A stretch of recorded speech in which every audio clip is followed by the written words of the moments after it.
Hay un silencio especial en Acapulco, justo cuando el sol se entrega al mar. Es un silencio lleno de sonidos, el murmullo rítmico de las olas, el canto lejano de alguna chicharra, el tintineo del hielo en un vaso que nadie está bebiendo. Esa tarde, en la terraza de la casa de mis sueños, ese silencio era un grito. Lo había preparado todo, con un esmero casi infantil. La brisa del mar se mezclaba con el olor de las gardenias que yo misma había plantado y el aroma delicioso de la cochinita pibil y el ceviche fresco que esperaban en la mesa. Había una playlist de boleros suaves flotando en el aire. Las luces de la alberca ya estaban encendidas, creando un resplandor turquesa que competía con los tonos naranjas y violetas del cielo. Había 60 copas limpias, esperando el brindis. Había toallas blancas, perfectamente enrolladas. Había una alegría contenida en mi pecho, tan grande que sentía que iba a estallar. Lo único que no había era gente. Estaba sola, completamente sola en la gran inauguración de mi propia vida. Compré esta casa con los ahorros de 30 años. No los ahorros de un gran sueldo, no. Los ahorros de una vida de sacrificios silenciosos. A mis 55 años, sentía que por fin me tocaba a mí. Había pasado mi juventud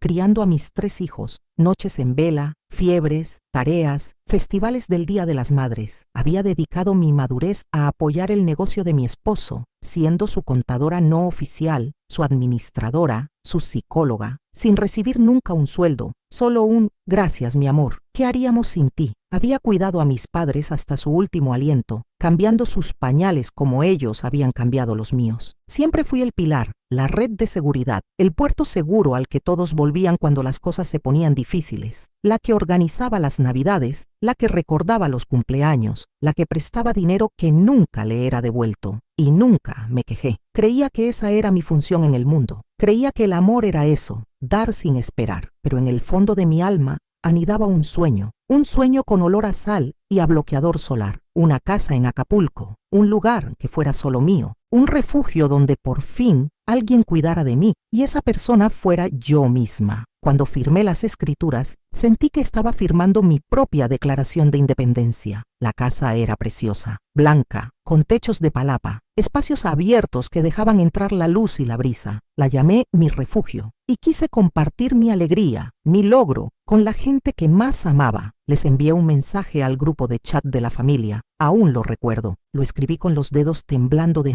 emoción, sentado en esta misma terraza, viendo a los albañiles dar los últimos retoques. Familia de mi corazón, puse. Noticia increíble. Por fin cumplí mi sueño y compré mi casita en Acapulco. Quiero que sean los primerísimos en conocerla. La gran inauguración es el próximo sábado 15. No pueden faltar. Habrá de todo lo que nos gusta: música, sol y la mejor vista de la bahía. Será nuestro nuevo punto de encuentro para todos los veranos. Los amo y los espero con toda la ilusión del mundo. Y acompañé el texto con emojis de palmeras, soles y corazones. Las respuestas no tardaron en llegar. ¡Wow, mamá, qué increíble! «Felicidades, claro que ahí estaremos», escribió mi hijo mayor, Carlos. «Tía, qué emoción. Guárdame el mejor camastro, cuenta conmigo», respondió mi sobrina favorita. Mi hija, Sofía, la que vive en el extranjero, incluso me llamó por video. «Mamá, no lo puedo creer. Te lo mereces más que nadie. Haré todo lo posible por tomar un vuelo y estar ahí para tu gran día». Las promesas llenaron mi teléfono y mi corazón. Durante las siguientes semanas me dediqué a preparar todo. Contraté a una señora para que me ayudara con la cocina. Elegí las bebidas, compré muebles nuevos, flores, cada detalle. Era un acto de amor, una ofrenda para la familia que por fin venía a celebrar algo que era solo mío. Ese sábado, el día de la inauguración, me levanté con el sol. El aire estaba perfecto, el cielo despejado. Me sentía como una niña en la mañana de Navidad.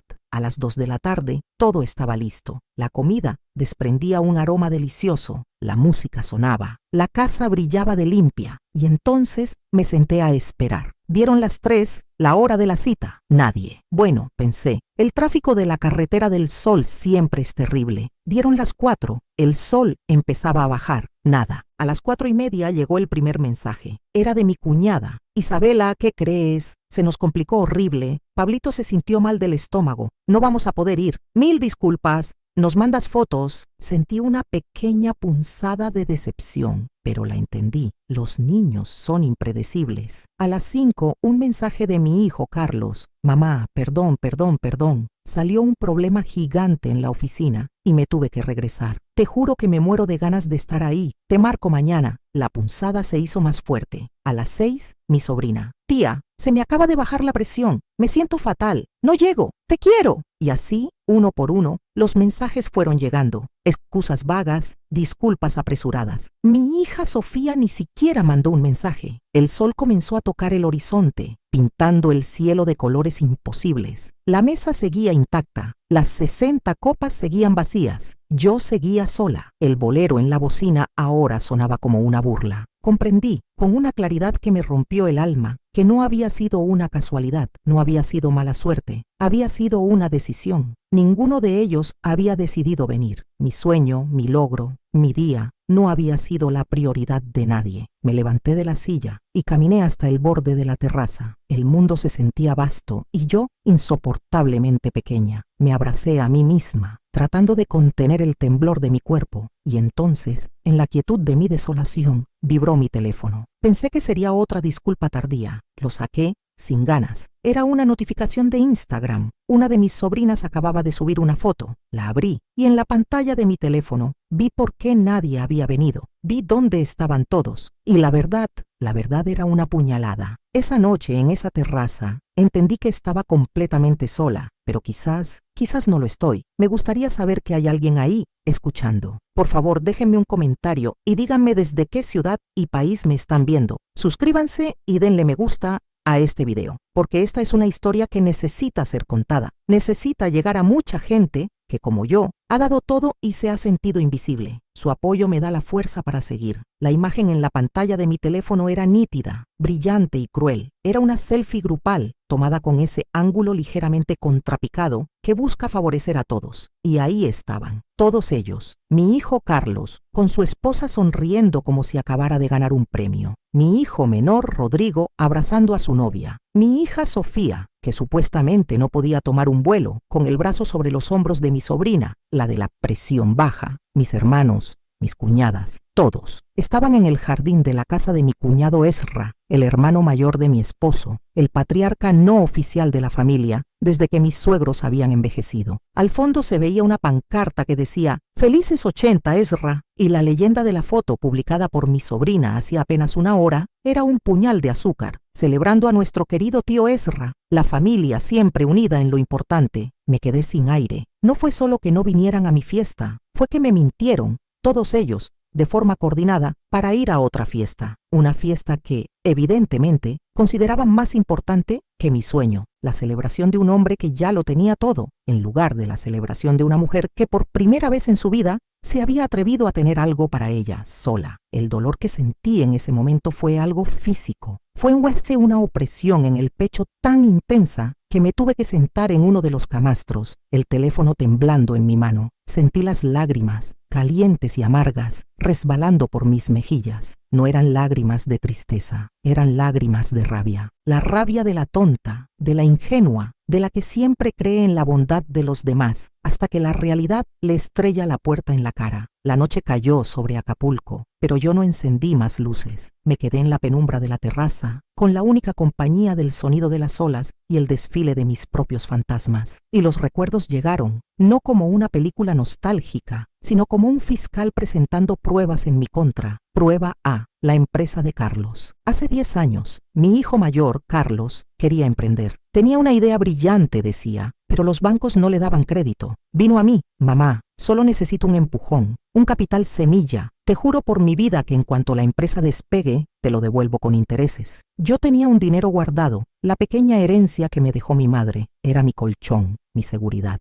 Pero vi la ilusión en los ojos de mi hijo y no lo dudé. Saqué hasta el último centavo y se lo di. No te preocupes por devolvérmelo, mi amor, le dije. Solo quiero que seas feliz. La empresa despegó. Vaya que sí despegó. Hoy Carlos vive en una casa el doble de grande que la mía y maneja un coche alemán. En la foto de Instagram llevaba un reloj que seguramente costaba más que toda la cocina que acababa de instalar. Nunca me devolvió el dinero, ni siquiera volvió a mencionarlo. Yo era la inversionista fantasma, la que puso la primera piedra y cuyo nombre no aparecía en ninguna parte. Prueba B, la crisis de Sofía, mi hija, la que vive en Madrid. Hace 2 años, su prometido la dejó a un mes de la boda. Me llamó a las 3 de la mañana, hora de México. destrozada, incoherente. Durante un mes me convertí en su terapeuta de tiempo completo. Hablábamos por video todos los días, a veces durante horas. Dejé de ir a mis clases de yoga, descuidé mi casa, apenas dormía, todo para estar disponible para ella, para escucharla llorar, para darle ánimos, para recordarle lo mucho que valía. Cuando finalmente empezó a sentirse mejor, me dijo: «Gracias, mamá, eres la mejor. No sé qué haría sin ti». Y yo sentí que todo el sacrificio había valido la pena. Esa misma hija no había tenido 5 minutos para mandarme un mensaje y decirme: «Mamá, no voy a poder ir, pero estoy pensando en ti y estoy orgullosa de tu logro». Mi dolor, mi crisis, mi humillación, evidentemente, no merecían el mismo nivel de atención que los suyos. Prueba C. La ayuda a mi hermano menor Fernando,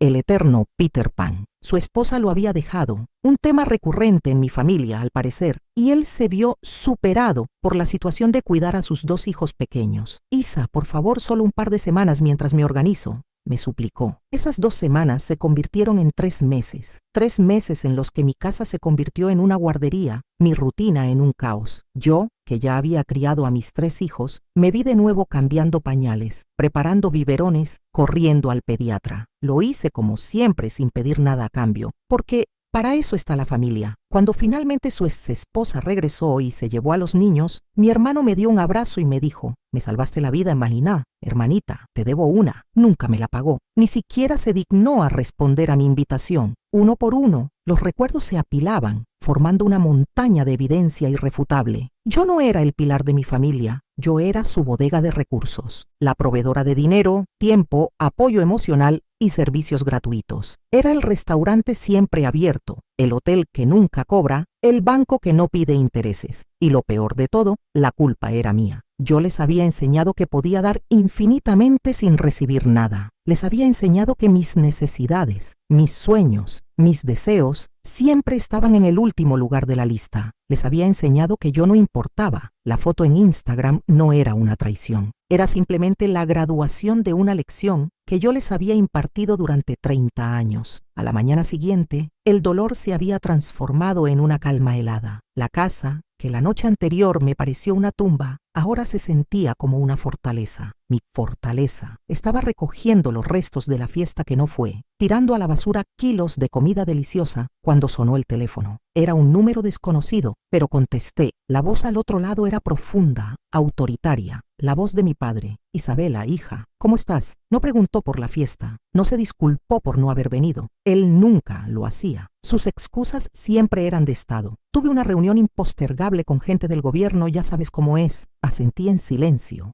aunque él no podía verme. «Oye, mija», continuó, cambiando de tema con esa habilidad que tenía para hacer que todo girara en torno a sus intereses. «Me contó tu hermano que compraste una casa en Acapulco. Qué bien. Un buen ladrillo. Pero escúchame, es una mala idea tenerla a tu nombre, por los impuestos, por la seguridad.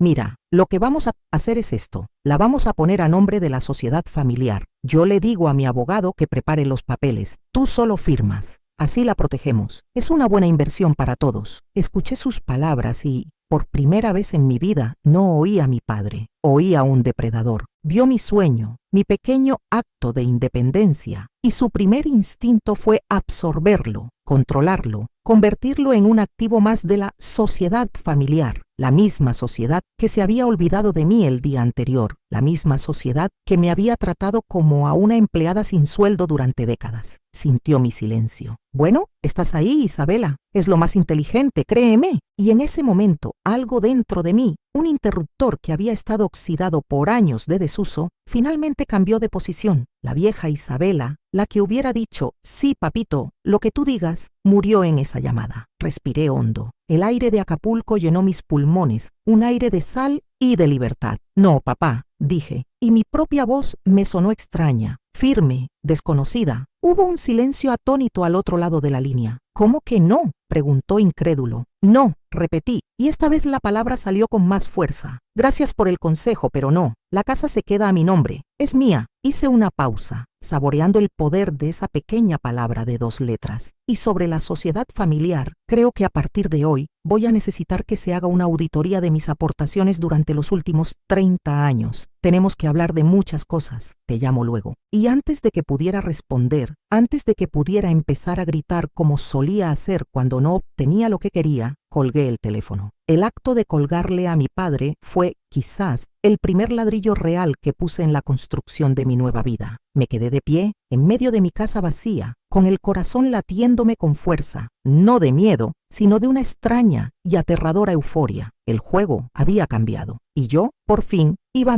a empezar a poner las reglas. El eco de mi propio no y el clic del teléfono al colgar resonaron en el silencio de la casa vacía. Por un instante, sentí una oleada de euforia, una ráfaga de poder que nunca antes había experimentado, pero casi inmediatamente después llegó el pánico, una ola helada de miedo que me subió por la espalda. ¿Qué había hecho? Le había colgado a mi padre, el hombre cuya aprobación había buscado toda mi vida, cuya autoridad nunca se cuestionaba. La niña dentro de mí, la que fue educada para obedecer y complacer, gritaba aterrorizada. Me temblaban las manos. Mi primer impulso fue volver a llamar, disculparme, decir que era una broma, que por supuesto podía poner la casa a nombre de la sociedad. Volver a mi jaula era un impulso casi físico, una adicción de décadas a la paz a cualquier costo. Caminé de un lado a otro por la sala, sintiéndome como un animal enjaulado. Me detuve frente a un espejo. Vi mi reflejo, una mujer de 55 años, con el cabello revuelto y los ojos hinchados por el llanto de la noche anterior. Y me pregunté, ¿quién eres tú, Isabela? ¿Vas a seguir siendo la alfombra sobre la que todos se limpian los pies? ¿O vas a empezar a ser la casa que se mantiene en pie? No sabía la respuesta, solo sabía que el camino de regreso, el de la sumisión, se había cerrado para siempre en el momento en que mi hija me había sentenciado en público. Ya no había un hogar al que volver, solo podía caminar hacia adelante. Y entonces el teléfono empezó a sonar de nuevo. Era el contraataque. Primero fue mi hermano, Fernando. Su tono era casual, falsamente jovial. Isa, hermanita, ¿cómo estás? Oye, qué increíble lo de tu casa. Ya vi unas fotos y está de sueño. Fíjate que el próximo puente es mi aniversario con Clau. Y pensaba, ¿no nos la prestas para estrenarla? Un fin de semana romántico. Ya sabes, la vieja Isabela habría dicho, claro que sí, Fer, las llaves están debajo de la maceta. Pero la nueva Isabela respiró hondo. Hola, Fer, qué gusto saludarte. Me alegra que te guste la casa. Claro que pueden venir. Sentí cómo se relajaba al otro lado de la línea. Pero no la presto, continué. La rento. Te puedo mandar la lista de precios. Por ser familia, les hago un 20% de descuento. Se hizo un silencio tan denso que pensé que se había cortado la llamada. ¿Rentar? Preguntó finalmente su voz teñida de incredulidad. ¿Me vas a cobrar por ir a tu casa? Pero si somos familia. Exactamente, Fernando, respondí con una calma que no sabía que poseía. Y como familia, deberías ser el primero en querer apoyar mi nuevo negocio, ¿no crees? No supo qué decir. Balbuceó una excusa y colgó. Una hora después, llamó mi hijo Carlos. No preguntó cómo estaba. Fue directo al grano. Mamá, necesito hablar contigo. Salió una oportunidad de oro, una inversión inmobiliaria, pero necesito liquidez urgente. Pensaba que, ahora que tienes este activo, a lo mejor podrías hipotecar la casa y... Lo interrumpí. Carlos, mi amor, dije, y él, mi amor, sonó a pura costumbre. Qué interesante. Hablando de negocios y liquidez, ¿cómo va el plan de pagos del préstamo que te di para fundar tu empresa? Porque han pasado 10 años y creo que ya es momento de que empecemos a ver el primer abono. ¿No te parece? Silencio. Esta vez, un silencio hostil. No puedo creer que me estés sacando eso en cara ahora, mamá. Pensé que era un regalo. 1,5 millones de pesos no es un regalo, Carlos. Es una inversión. Y creo que mi retorno ha tardado demasiado. Colgó. Ni siquiera se despidió. La última llamada fue la de Sofía, desde Madrid, y fue la peor. No llamó para disculparse. Llamó para regañarme. Mamá, ¿se puede saber qué te pasa? El abuelo está que trina. Dice que le colgaste y que lo estás chantajeando. Papá dice que te has vuelto loca. Estás poniendo a toda la familia en contra tuya. Escuché su diatriba sin interrumpir. Cuando terminó, le dije con una voz cansada. Sofía, qué bueno que me llamas. Estaba muy preocupada. Como no llegaste a mi inauguración, pensé que te había pasado algo grave. Mi respuesta la descolocó. Bueno, se me complicó el vuelo. Entiendo, le dije. A todos se les complicó algo. Qué increíble